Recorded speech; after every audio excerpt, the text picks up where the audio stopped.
Okay, we're gonna continue blocking. I did a few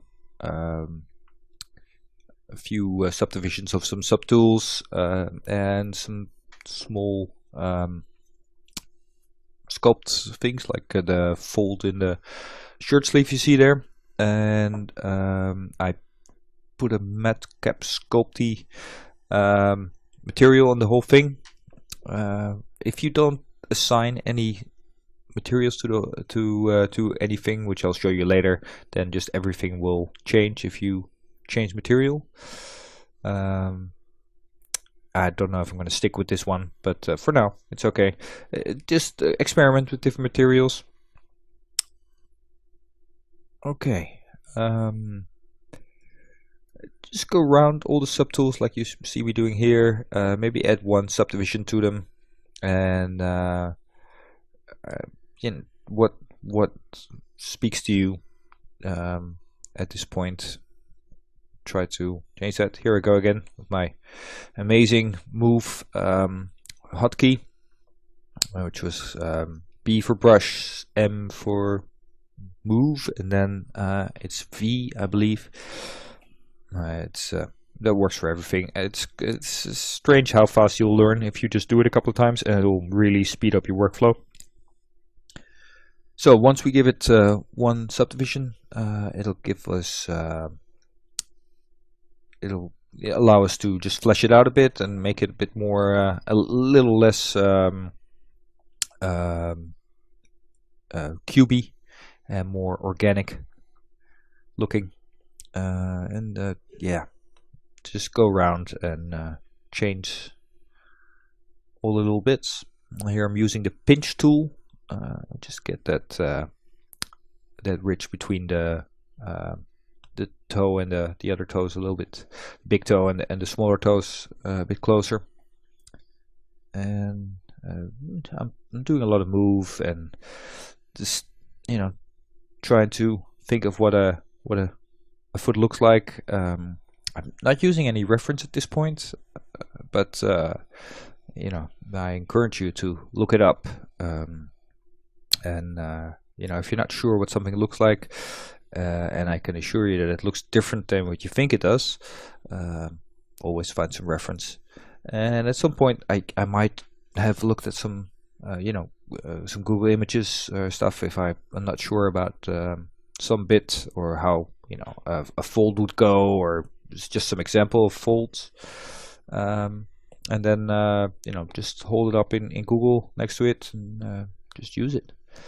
Okay, subdividing the hands, and they definitely need some more work, but for now I'm just gonna stick with this. Well, maybe move the thumb back a little bit because it just looks a bit weird. And yeah, it doesn't, it's gotta look good, it's gotta look believable. I try to flesh it out. I'm basically looking at my own hands the whole time. Like, the fingers are very, very long and thin here. We need some knuckles, which I'm working on here.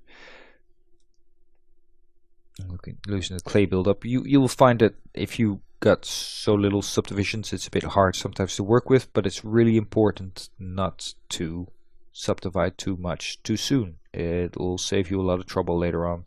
So working on the not the knuckles, what do we call them? The joints of the fingers, which will stick out a little bit, and I might change the overall shape of the hand a little bit later on with the move tool, just to just create that nice hand shape. But as I said, I don't want to get stuck on one subtool too long at this point, and just move around a little bit.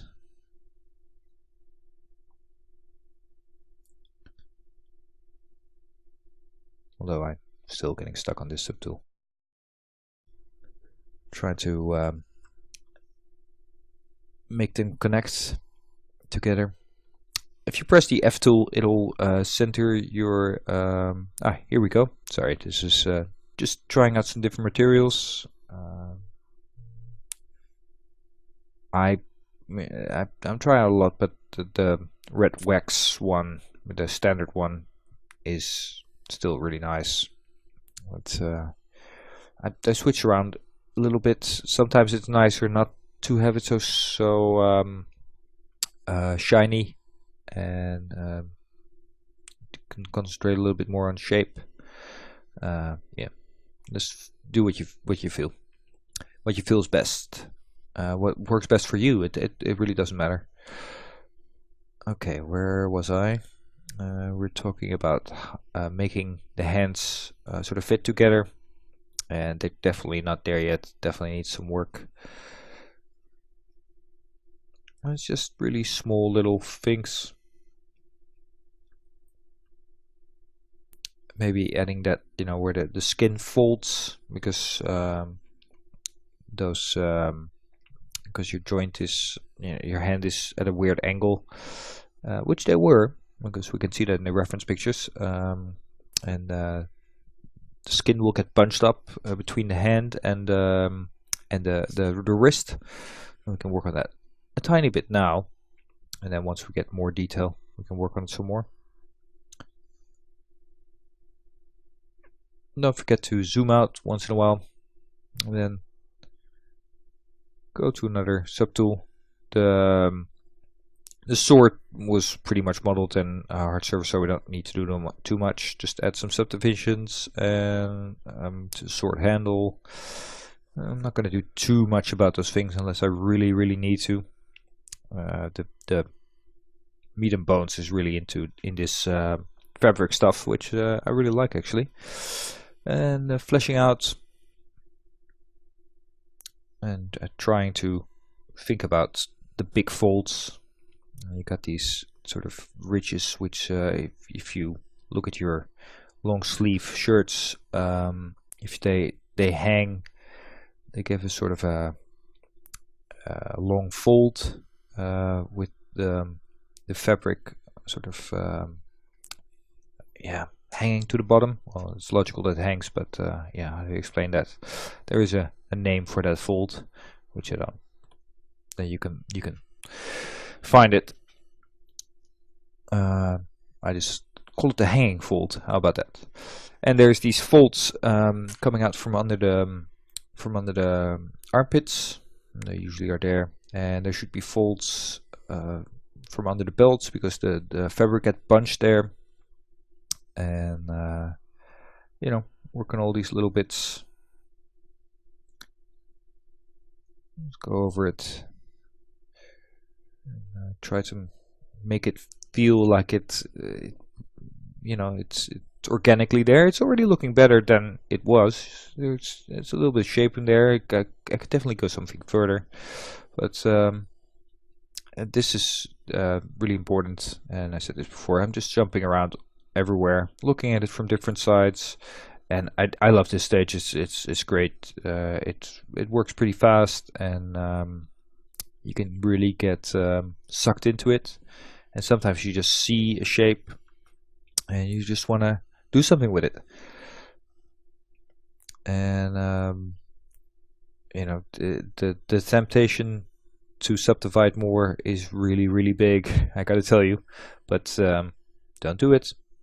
Don't do it.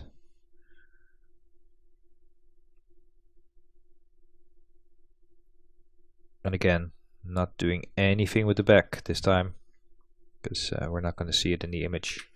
And so trying to be economical.